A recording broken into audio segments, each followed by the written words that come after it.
ಚಿತ್ರದುರ್ಗದ ರೇಣುಕಾಸ್ವಾಮಿ ಕೊಲೆ ಪ್ರಕರಣದಲ್ಲಿ ಈಗ ಎಲ್ಲ ಆರೋಪಿಗಳು ಕೂಡ ಒಂದು ಬೇಲಾಗಿದೆ. ಅದರಲ್ಲೂ ಕೂಡ 8ನೇ ಆರೋಪಿ ಅನೂಪ್ ಅವರು ಕೂಡ ಬೇಲಾಗಿತ್ತು. ಆದರೆ ಅವರು ಕುಟುಂಬ ತೀರಾ ಬಡತನದಲ್ಲಿರೋದ್ರಿಂದ ಈಗಾಗಲೇ ಅವರಿಗೆ ಯಾವುದೇ ರೀತಿ ಜಾಮೀನನ್ನು ಪಡೆಯುವಂಥ ಸ್ಥಿತಿಯಲ್ಲಿ ಅವರಿಲ್ಲ. ಅಂದರೆ ಅದಕ್ಕೆ ಬೇಕಾದಂಥ ದಾಖಲೆಗಳನ್ನು ಒದಗಿಸುವಂಥ ಶಕ್ತಿ ಅವರಲ್ಲಿಲ್ಲ.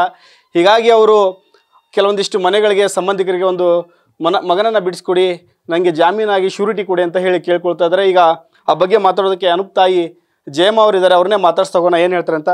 ಅಮ್ಮ, ಈಗ ತಾವು ಬೇಲ್ ಆಗಿದೆ ತಮ್ಮ ಮಗನಿಗೆ, ಯಾಕೆ ಬಿಡಿಸ್ಕೊಳಕ್ ಆಗ್ತಿಲ್ಲ ಅಂತ? ಅದೇ ನಮ್ಮ ಕೈಲಿ ಆಗ್ತಿಲ್ಲ ಸರ್, ಅದಕ್ಕೆ ಕೇಳಕ್ಕೆ ಬಂದೀವಿ ನಮ್ಮ ಅಣ್ಣ ತಮ್ಮಳ್ಳ ಯಾರ್ಯಾರು ಕೊಡ್ತಾರೇನಂತ. ನಾವು ಏನು ಇಲ್ದರೆ ಏನು ಕೊಡೋಣ ಸರ್, ಅದಕ್ಕೆ ಯಾರಾದ್ರೂ ಸಹಕಾರ ಮಾಡಿದ್ರೆ ಆಯ್ತು.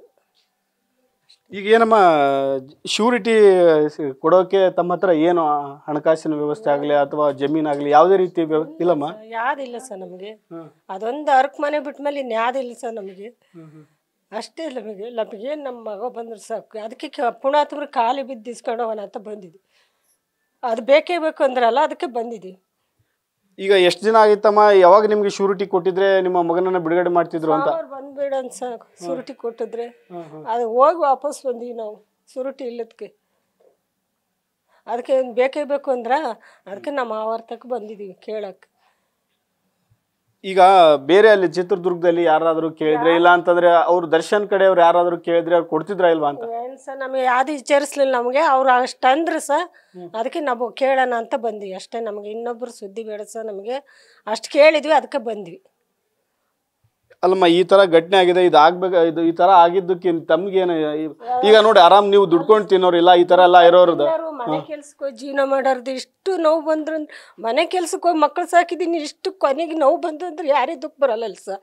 ಆ ಗಂಡನೂ ಹೋದ, ಮಗನೂ ಹಿಂಗೆ ಹೋದ್ರೆ ಯಾರೇ ದುಃಖ ಬರಲ್ಲ. ನಾವು ನೋಡಿದ್ರೆ ಆಸ್ಪತ್ರೆ ಸೇರಿ ಬ್ಲಡ್ ಹಾಕ್ಸ್ಕೊಂಡಿವಿ ಚೆನ್ನಾಗಿಲ್ದಂಗೆ. ಅದಕ್ಕೆ ಮತ್ತೆ ನನ್ನ ಮಗ ತುದಿ ಬಂದ್ಮೇಲೆ ಹಿಂಗೆ ಆತಲ್ಲ ಅಂತ ಅದಕ್ಕೆ ನಮ್ಮ ಮಾವರಿಗೆ ಖಾಲಿ ಬಿದ್ದಿಸ್ಕೊಂಡು ಹೋಗೋಣ ಅಂತ ಬಂದ್ವಿ.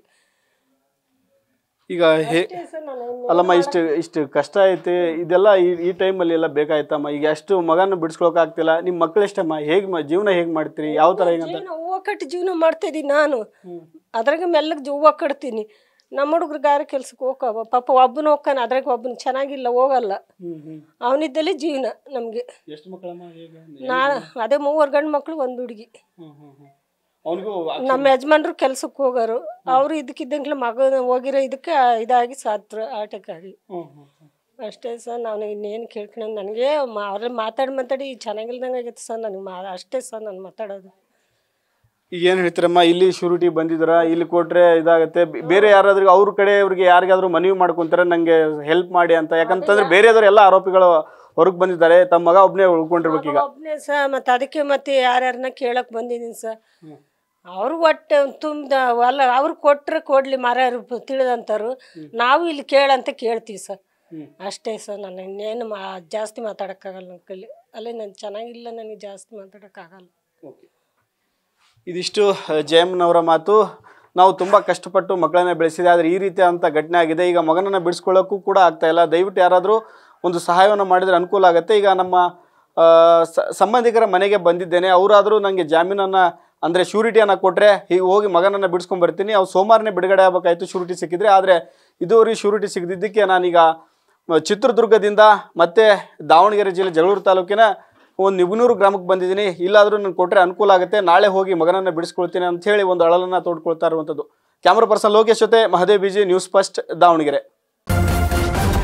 ನ್ಯೂಸ್ ಫಸ್ಟ್, ನಿರ್ಭೀತಿಯಿಂದ ನಿಮ್ಮ ಪರವಾಗಿ.